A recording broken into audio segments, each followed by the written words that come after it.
और अब आपको दिखाते हैं हमारा खास कार्यक्रम सबका हिसाब होगा। आज हिसाब होगा उस अरियल रुख का जो दुनिया को एक महायुद्ध के मुखाने पर लाकर खड़ा कर रहा है। आज बात इजराइल के प्रधानमंत्री बेंजामिन नेतन्याहू की, जिन्होंने साफ कर दिया है कि जंग के मैदान में उनका कोई बॉस नहीं है। नेतन्याहू ने महाशक्ति अमेरिका और खुद डोनाल्ड ट्रंप को ठेंगा दिखा दिया है। साफ शब्दों में कह दिया है कि ईरान और अमेरिका के बीच क्या डील हो रही है, इससे हमारा कोई वास्ता नहीं है। इजराइल अपने दुश्मनों से अकेले निपटेगा। लेकिन बड़ा सवाल ये कि क्या नेतन्याहू का ये एकला चलो प्लान मुमकिन हो पाएगा, या इसमें कुछ ना कुछ स्थिति अवरोध बनेगी, कुछ रोड़ा अटकेगा। आखिर क्यों नेतन्याहू ने सुपर पावर की परवाह करना छोड़ दिया है, इसको लेकर भी बड़ा प्रश्न उठ रहा है। पश्चिम एशिया की धरती सुलग रही है, बारूद की गंध गहरी हो चुकी है और इस महाविनाश के बीच इजराइल के प्रधानमंत्री बेंजामिन नेतन्याहू ने वो तेवर दिखाए हैं जिसने वॉशिंगटन से लेकर तेहरान तक हड़कंप मचा दिया है। दुनिया सोच रही थी कि व्हाइट हाउस में डोनाल्ड ट्रंप की मौजूदगी इजराइल के हाथ बांध देगी। दुनिया सोच रही थी कि ट्रंप के दबाव में नेतन्याहू ईरान पर अपने कदम पीछे खींच लेगा। लेकिन नेतन्याहू ने साफ कर दिया कि इजराइल की सुरक्षा की चाबी किसी विदेशी ताकत के पास बिल्कुल नहीं, बल्कि खुद उनके हाथों में है, जो वो जब चलाए, जैसे चलाए, जिस पर चलाए। खबर है कि ईरान और अमेरिका के बीच पर्दे के पीछे बातचीत का दौर चल रहा है। ट्रंप प्रशासन मिडिल ईस्ट में शांति बहाली के लिए ईरान को कुछ रियायतें देने की तैयारी में है। लेकिन तेल अवीव से नेतन्याहू ने वॉशिंगटन को सीधे संदेश भेजा, ईरान यूएस वार्ता से हमारा कोई वास्ता नहीं। यानी अमेरिका चाहे कोई भी समझौता कर ले, इजराइल ईरान के परमाणु ठिकानों को तबाह करने के संकल्प से कतई पीछे नहीं हटेगा, और कसम खा ली है इस बात की। लेकिन सवाल यही है कि क्या इजराइल का एकला चलो प्लान वाकई मुमकिन है? क्या बिना अमेरिका हथियारों के और बिना अमेरिकी फंड के, बिना अमेरिकी सैटेलाइट सपोर्ट के इजराइल अकेले ईरान, हिजबुल्लाह, हूतियों के इस त्रिकोण को मात दे पाएगा? या फिर नेतन्याहू का यह कदम इजराइल को दुनिया में बिल्कुल अलग थलग कर देगा, सबसे अलग? फैसला साफ है, नेतन्याहू आर पार के इस वक्त मूड में है, क्योंकि स्थिति और बयानों में इस तरीके से तलखी नजर आ रही है। नेतन्याहू वो ट्रंप की दोस्ती खोने को तैयार है, लेकिन ईरान को बख्शने के लिए बिल्कुल नहीं। अब देखना यह होगा कि सुपर पावर को ठेंगा दिखाने वाले नेतन्याहू का यह दांव उन्हें जीत दिलाता है, या फिर विनाश के उस रास्ते पर ले जाता है जहां से वापसी मुमकिन ही नहीं। होता क्या, ये देखने वाली बात होगी। इसी टॉपिक पर आज करेंगे बड़ी चर्चा। हमारे साथ खास मेहमान भी जुड़े होंगे, लेकिन उससे पहले एक खास रिपोर्ट हमने तैयार की है, देखिए।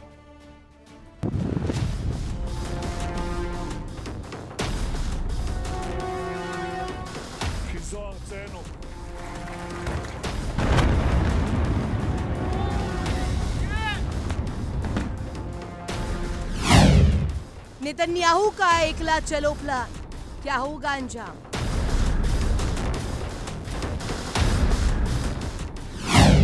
मिडिल ईस्ट में तनाव, ईरान अमेरिका में बवाल।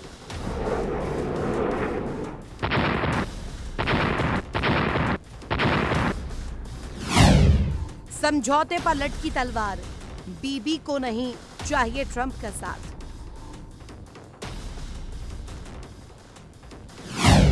नेतन्याहू ने दिखाए सख्त तेवर, पश्चिम एशिया में मचा हड़कंप।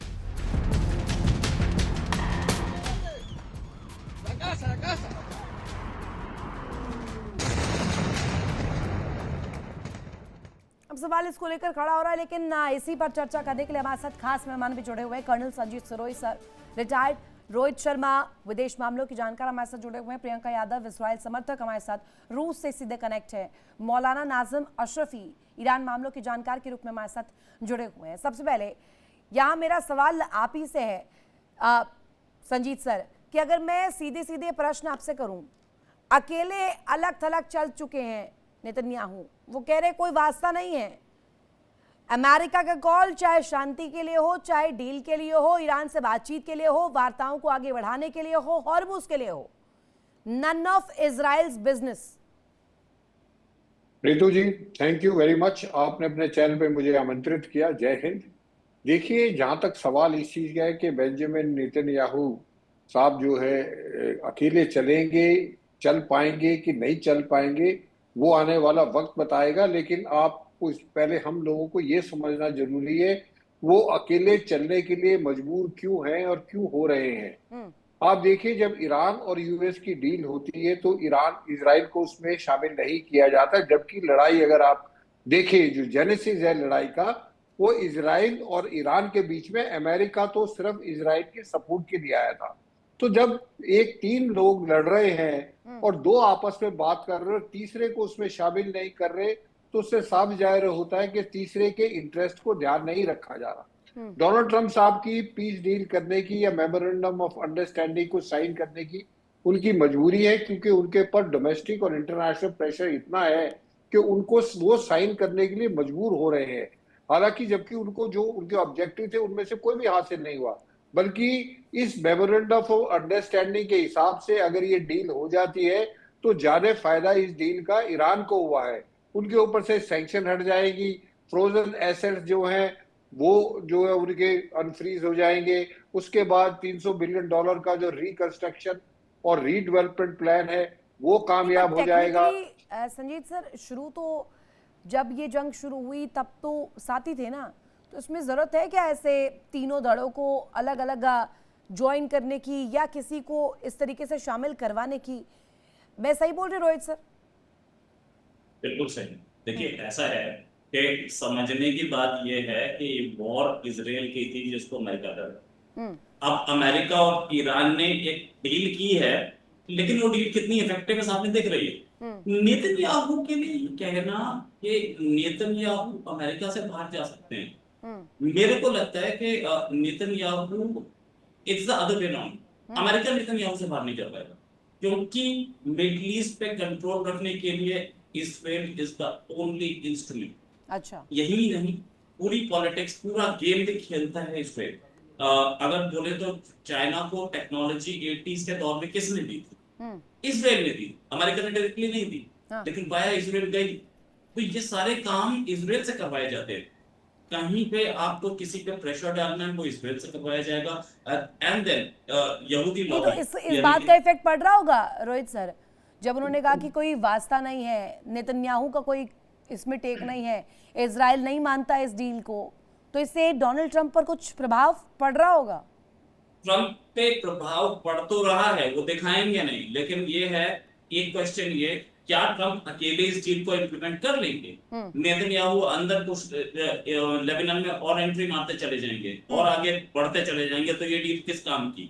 राइट। देन नेतन्याहू का दूसरा एक बहुत पुराना ड्रीम है कि हम ईरान को हरा दें। यही यही ड्रीम सऊदी अरेबिया लेके बैठा है, यही ड्रीम गल्फ के बहुत सारे और कंट्रीज लेके बैठे हैं। हम्म। तो ऐसे ऐसे माहौल में जहां नेतन्याहू ईरान को खत्म करना चाहते हैं, नेतन्याहू नहीं चाहते कि उस पूरे रीजन में किसी के पास भी न्यूक्लियर बॉम्ब हो, ताकि इसराइल अकेला सुपर पावर वहां पर न बैठे रहे।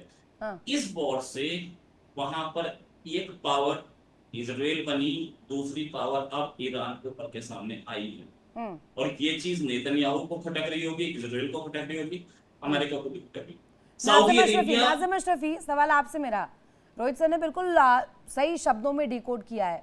मुझे ज़रा आप ये बताइएगा कि अगर हिजबुल्लाह, हूती, हमास, इन्हें जड़ से मिटाने के लिए इजराइल ने कसम खा ली है, और इसके साथ साथ पैरेलली एक डील कोट अनकोट नामक चीज़ भी चल रही है, फिजाओं में इसको लेकर चर्चा है कि हॉर्मूज का जो पेंच है वो यहीं से ठीक होगा। आपको क्या लगता है कि इसमें सबसे बड़ा विरोध क्या नेतन्याहू ही बनेंगे?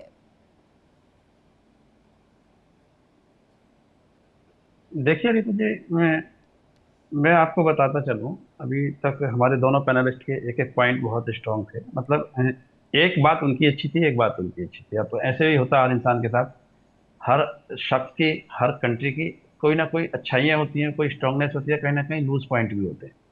देखिए, हम जानते हैं यूएस की बात करें तो यूएस अभी जैसे कह रहे थे कि इसराइल से मतलब कवर करने के लिए इसराइल का साथ यूएस को बहुत ज़रूरी है। हम्म। मैं इससे थोड़ा सा गलत अलग जाऊंगा। अलग ये है कि यूएस का जो साथ है ना, जो उसके जितने जो मिलिट्री बेसिस हैं जैसे सऊदी अरबिया में है, यूएई में है, कतर में है, ओमान में है, सब जगह। तो यहाँ ज्यादा जगह है। यहाँ इजराइल एक छोटा सा मुल्क है, बहुत छोटा सा, तो उससे फर्क नहीं पड़ता। देखिए इंडिया डेली 24/7 अब आपके स्मार्ट टीवी पर।